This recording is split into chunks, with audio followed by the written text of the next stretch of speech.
go, boys. Yeah, first class ewes. They're neat, aren't they? They've had the back line with the events, the weeder guarded shearing. They're good at backs and neat as a pin, aren't they? Typey sheep like that on your form should make their what? 260, 260, 260, 250. You start us off. 250, 250 for young ewes. 250, 250, 240. 240, 210, 10, take you. 210 the money. It was the turn of Landmark and Rodwell's to conduct the Wycheproof sheep sale this week, which is the third week in a row that we've had sheep sales at Wycheproof. Nick Byrne joins me.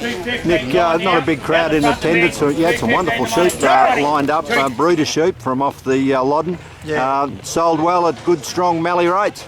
Yeah, principally a very good yarding of Merino, young breeders ewes, and quite a few older or mixed age or older sheep as well.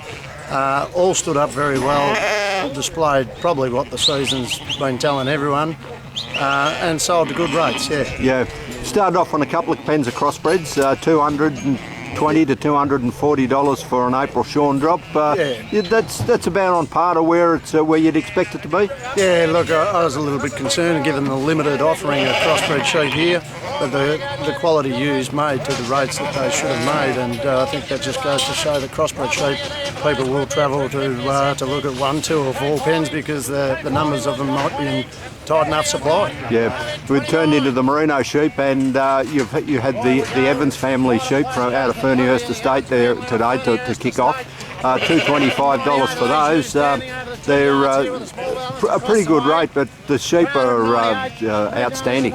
Yeah, outstanding line of ewes, Murray, you're right, and they always present them, the Evanses, to the best of their ability, and they stand up in these yards very, very well every year, and people that have bought them in the past have been so wrapped with the sheep that they continue to come back looking for them. Yeah, and these sheep have actually gone back into Corowa, which was a left-of-field bidding attack that came along and absorbed a fair number of the yarding. Yeah, they did, and it was good to see them go outside the area, I suppose, because the further we can spread our wings with these local sheep and know that people have good results with them, well, it only bodes well for them in the future for our breeders. Yeah, the size of your younger sheep dropped off pretty quickly. The Concordia lines of ewes probably the slower maturing sheep.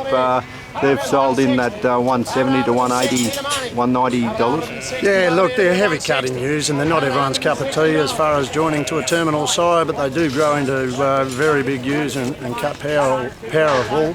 And I think the people who have bought them, a lot of them were repeat buyers, and they know what the sheep can do, and hence they were happy to come back and put their hand up. I think probably in summary that everyone seemed to have $150 or $60 and were prepared to spend that regardless of the article to some degree, but on a little bit smaller younger ewe or a smaller line, or in fact on 2, 3 or 4 year old ewes, but very few people prepared to put their hand in for $180+. Yeah, that was the aged ewe section. The 4.5s and 5.5s sold very well in that $135 to $164 or $5.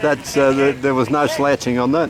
No, and some of them are very good sheep too. Some breeder sheep here, classed in breeder sheep and presented in magnificent order, and they sold accordingly.